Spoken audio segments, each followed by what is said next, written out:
Fala Geek, aqui quem fala é Felipe e hoje vamos falar da HQ Batman Absoluto, edição número 10.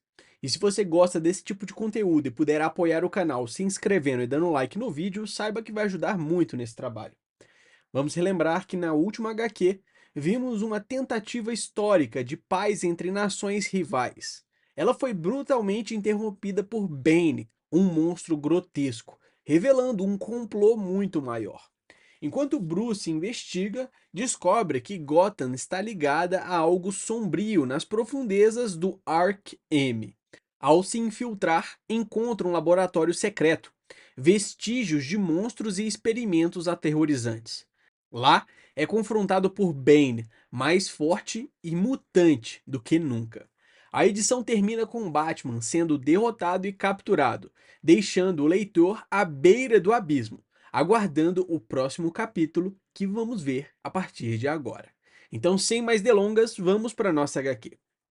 Em um centro isolado e sombrio, uma mãe clama por respostas, enquanto um diário clínico revela horrores dignos de um pesadelo. Uma doutora começa um relatório. Ela menciona o teste número 27. Ele é Bruce Wayne, um homem colossal, que agora está sedado.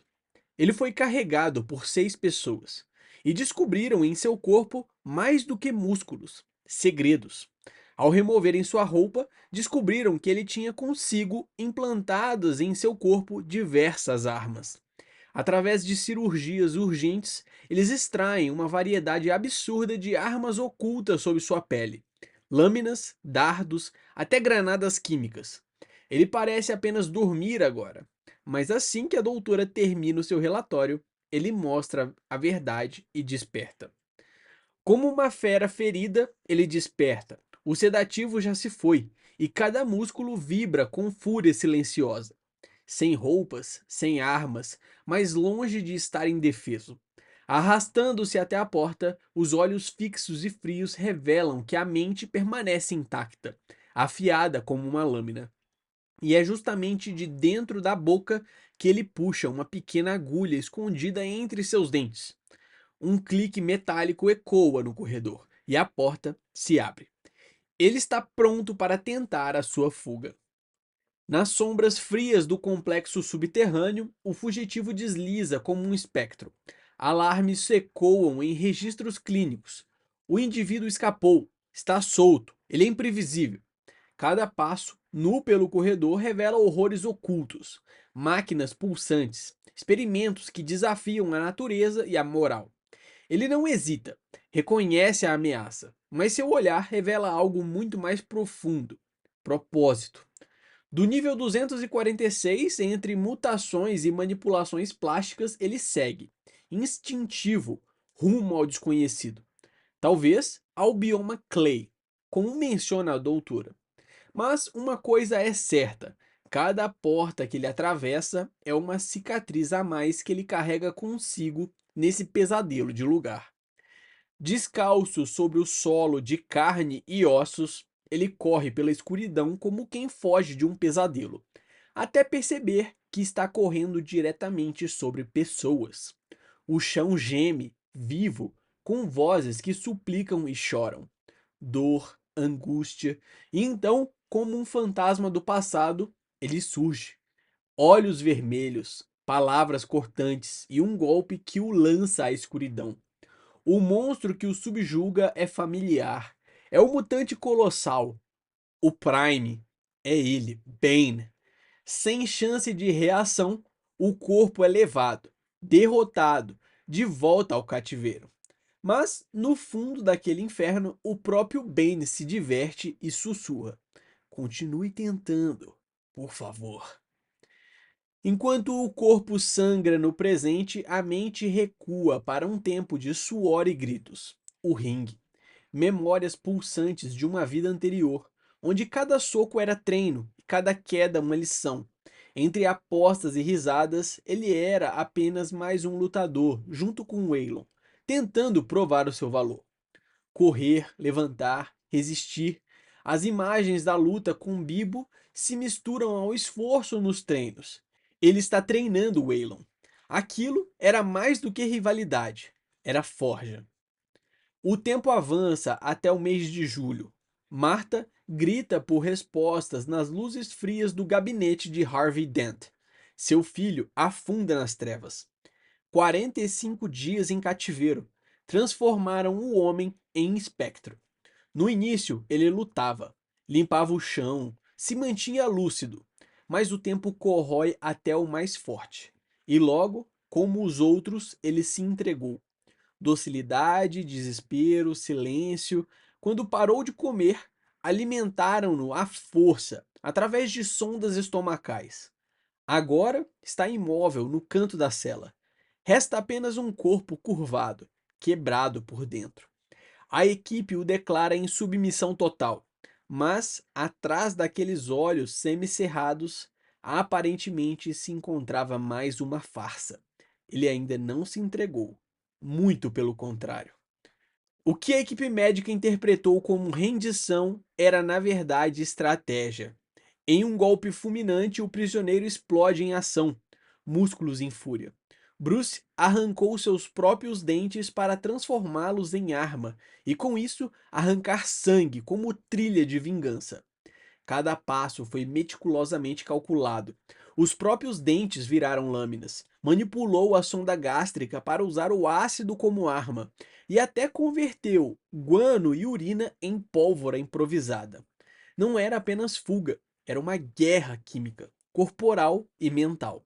O cativeiro não o quebrou, o moldou em algo novo, algo que nenhuma cela, seringa ou diagnóstico poderia conter. Com a parede em ruínas atrás de si, ele tenta mais uma fuga. O som das explosões ecoa como um tambor de guerra nos corredores metálicos. Ofegante, ferido, mas incansável, ele avança pela escuridão, um labirinto de telas, sensores e silêncio opressores. E então ele grita, não por socorro, mas por fúria: Vão para o inferno! Como se desafiasse o próprio sistema. Sem roupa e ainda com as sondas em si, ele mergulha em um abismo vertical e desaparece dos sensores. Ele não fugiu apenas, ele evaporou. O fantasma renasce no breu e, mais uma vez, o indivíduo, o número 27, está solto, livre e indetectável. Ele chega a um novo andar, onde o silêncio responde com ecos de loucura, mas não há trégua. Vozes sussurram entre os troncos e raízes, clamando por liberdade, e os galhos se tornam garras. Bruce adentra outro bioma, um inferno orgânico onde as árvores gemem, as criaturas pedem por libertação, e a própria floresta parece viva e faminta. Mas antes que consiga entender de fato o que está acontecendo, é tomado pelas criaturas ali, imobilizado. Novamente, Bane aparece e o captura, como um cão de guarda do inferno. E ao longe, quase como uma prece, Bane fala: Tão perto, não desista, por favor. Enquanto Bruce se isola entre sombras e gravações, tentando escapar da própria dor, Selina o confronta, não com armas, mas com a verdade. Com a leveza de quem conhece cada camada por trás da máscara, ela o empurra para o presente. Lá fora, uma missão os aguarda, mas por dentro um dilema maior cresce.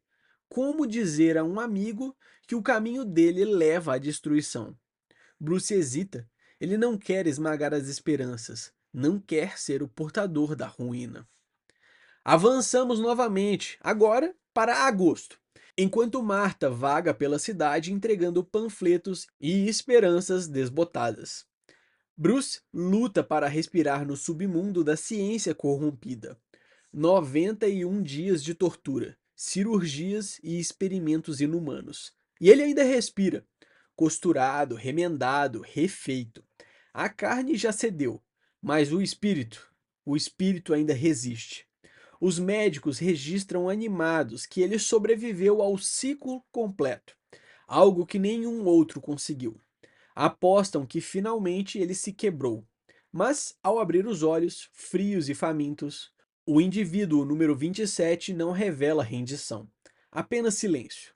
E o silêncio, quando vem de um homem como ele, é uma promessa de vingança. A página termina com um experimento onde colocam o uniforme do Batman pendurado para ele encarar. Ferido, nu, marcado por cicatrizes que contam histórias demais, com a voz rouca e quebrada, ele implora por silêncio, por solidão, como se ainda houvesse espaço para a paz. Ele ouve o próprio uniforme responder. Pela primeira vez, vemos um reflexo de Bruce experimentando a derrota. Não há vitória, ele diz. Não há saídas gloriosas, só resta a dor e a escolha de seguir respirando mesmo assim. Mas mesmo dizendo essas palavras, o uniforme continua encarando ele, lembrando o Bruce do que ele representa e o que ele jurou fazer. E então, como um trovão rasgando os céus da desesperança, ele avança. O Cavaleiro das Trevas rompe a muralha como um furacão de aço e determinação. Não há mais espaço para palavras, lamentos ou fraqueza.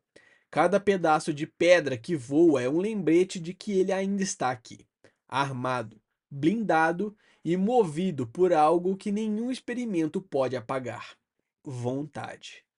Ele não é apenas um homem quebrado, ele é a fúria de Gotham encarnada. E quando Batman decide entrar em cena, o mundo inteiro treme, porque a guerra agora está só começando. Nas profundezas do nível 246, Batman se depara com o inferno, o legado podre dos experimentos de Langstrom. Criaturas deformadas, que em outras épocas eram humanas. Agora elas imploram por ajuda. As telas o encaram com a frieza de quem assiste sem intervir. E ali, no meio do horror, sua mente retorna ao ringue, onde promessas quebradas e esperanças frágeis também esperavam por sua palavra. Você acredita que eu posso vencer? A pergunta ecoa, mas Bruce não tem a resposta. Eu não sei como. E as aberrações à sua frente só pedem uma coisa: então faça parar.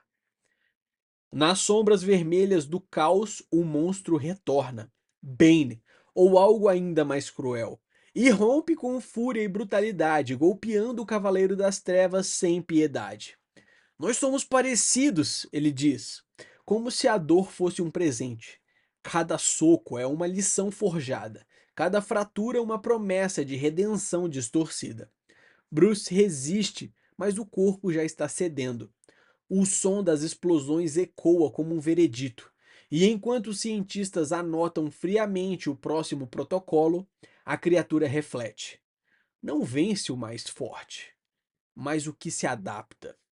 Antes que ele termine a sua filosofia, o vidro estilhaça. A guerra ainda não acabou. Do ventre das sombras surge a besta. Um rugido rasga o ar. Antes que Bane possa reagir, a cauda monstruosa o lança como um brinquedo quebrado. O impacto é brutal, esmagando carne, osso e a arrogância que o sustentava. O horror se instala para os cientistas. Gritos, sangue e desespero. O chão se torna um altar grotesco. Precisamos sair agora, mas é tarde demais. Killer Croc está à solta, faminto e voraz. As luzes se apagam em vermelho enquanto ele mergulha na escuridão, devorando o que está em seu caminho. O caos vence e ninguém ali agora está seguro. Entre sangue e ossos, o monstro devorador se ergue, mas Batman não recua. Na verdade, ele o chama pelo nome. Não pelo apelido temido, mas pelo nome que ele carrega à humanidade. Waylon. Sou eu, Bruce. A voz é firme, sem armas, sem escudos, apenas verdade. O predador se aproxima, os dentes ainda pingando, e o ar pesa como um fio prestes a se romper. Mas naquele instante, entre o rugido e o silêncio, algo ressurge. A lembrança de quem ele foi. E longe dali, uma memória ecoa. É claro que acredito que você pode vencer. Você é Waylon Croc Jones. A fera ruge, mas agora não de ódio, e sim de redenção. Sob as garras de Batman, Waylon Jones volta a si, E agora os dois lutam juntos contra a aberração. Bane. Bruce não veio apenas para lutar, mas acabou caindo na missão de resgate que era o seu objetivo inicial. Ali, entre escamas e sombras, nasce uma aliança forjada na dor e na memória. Vamos colocá-lo de volta no ringue, diz o Cavaleiro das Trevas. Não por vingança, mas por honra, por justiça. Porque até monstros merecem uma segunda chance. E porque, em Gotham, até o impossível precisa de alguém que acredite. Com a arrogância de quem se julga mestre da dor, Bane filosofa mais uma vez sobre a adaptação, citando os antigos como se fosse um senhor da evolução. Mas Batman, com o sangue ainda pulsando e os punhos cerrados, responde com a única língua que conhece: resistência. Enquanto Bruce e o Waylon fogem para os esgotos, o sussurro dos bastidores revela o verdadeiro horror. O experimento continua. O indivíduo número 27 superou todas as expectativas. E agora, nas palavras frias da doutora Arkham, começa a fase final. Porque, segundo Bane, pela primeira vez, ele vai poder quebrar Bruce Wayne de verdade. Essa foi uma pincelada da história HQ Batman Absoluto, edição número 10. Eu espero que você tenha gostado. Não esquece de deixar o seu like e se inscrever no canal para acompanhar de perto mais histórias como essa. Valeu!